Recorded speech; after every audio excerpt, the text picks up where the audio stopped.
Today, the leadership of the Nigeria Labour Congress, led by its president, Mr. Ajaero, paid a courtesy visit to the Guardian. The visit comes as most stakeholders demand an explanation of the request for 650,000 minimum wage by the Congress. The GuardianTV will be speaking to Mr. Ajaero on this specific demand and other issues bordering the economy.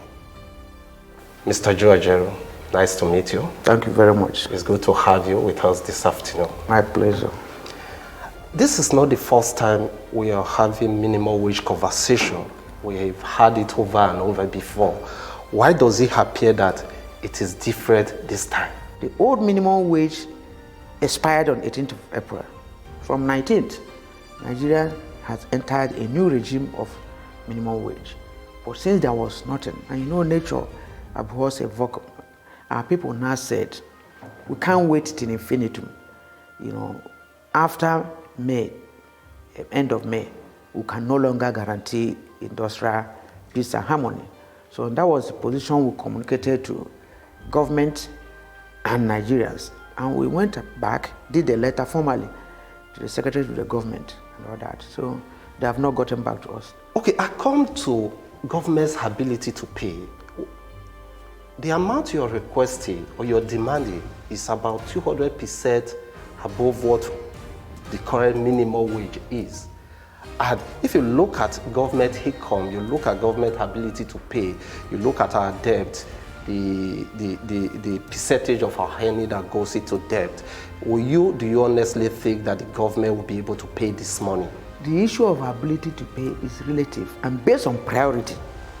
If government priority is to take care of the interests of the worker, the workforce, and for sake of productivity, they will pay it.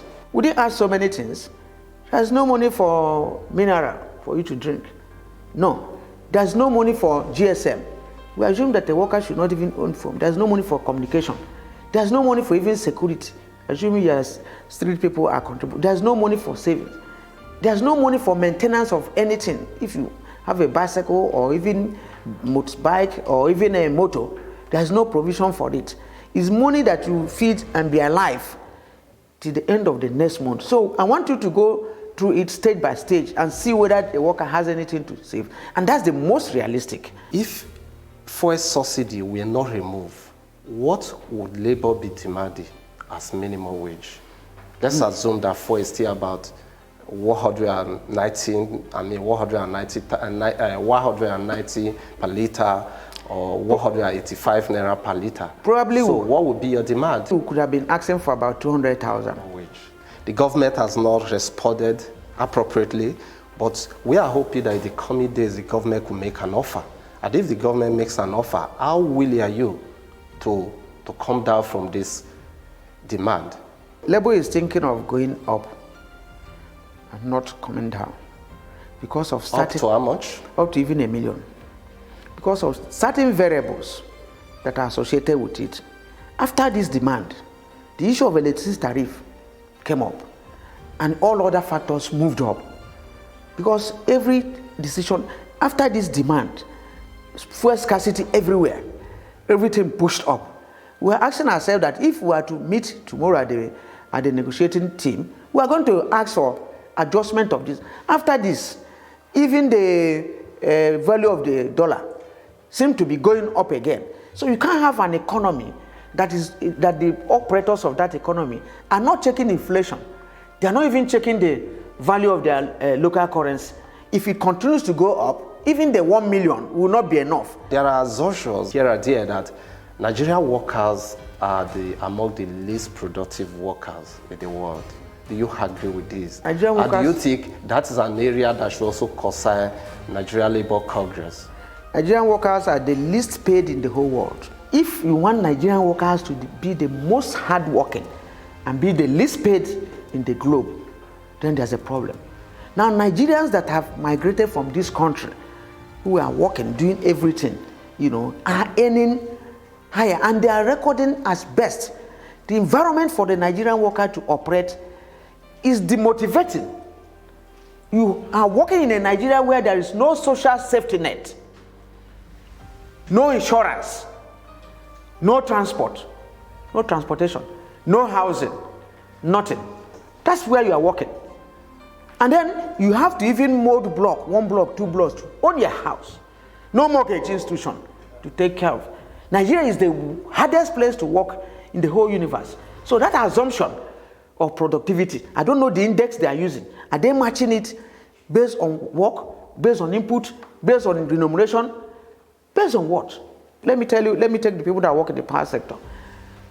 When they are collapsed in a coastal dam and whatever, you fly Nigerian engineers here to restore them.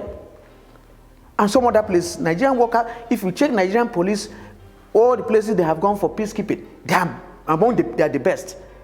Check all over. So you don't take an environment that is demotivating and you are saying people are not performing. Even with the same environment, hostile environment that is choking, they are doing their best. People work and retire 10 years, 20 years, their pensions are not paid. So why will you survive in such an environment? I don't think that assumption, is not based on any scientific research. Okay, Mr. Ajaero, we are wondering whether your leadership is so consumed in the negotiation for new minimum wage that you are not coming up strong on other issues, socioeconomic issues that are also affecting Nigerian workers. For instance, the new cyber security levy, where 0.5% levy, which is going to affect every citizen, including workers, your members. So what is your position on this? We have condemned it and we are standing firmly that it should be reversed. It's not necessary. The taxes are so much, all over, that the little that the worker is earning is being eroded. So we are going to call for review of all this. And however, all the tax being realized in the past, we have not been told that it was used for anything that is so impactful to the citizenry. From the beginning, and I'm not talking of this government, since how many years ago, since Nigeria started, that is what we are using. Some countries are operating and surviving with taxation. And in most instances, you tax the rich to pay the poor. Let me take you to Edo State, where the governor offered 70,000 wage floor for Edo workers. Is that a good lead, or you think that was a mockery of what you are requesting? While others are paying 30,000, he was paying 40,000.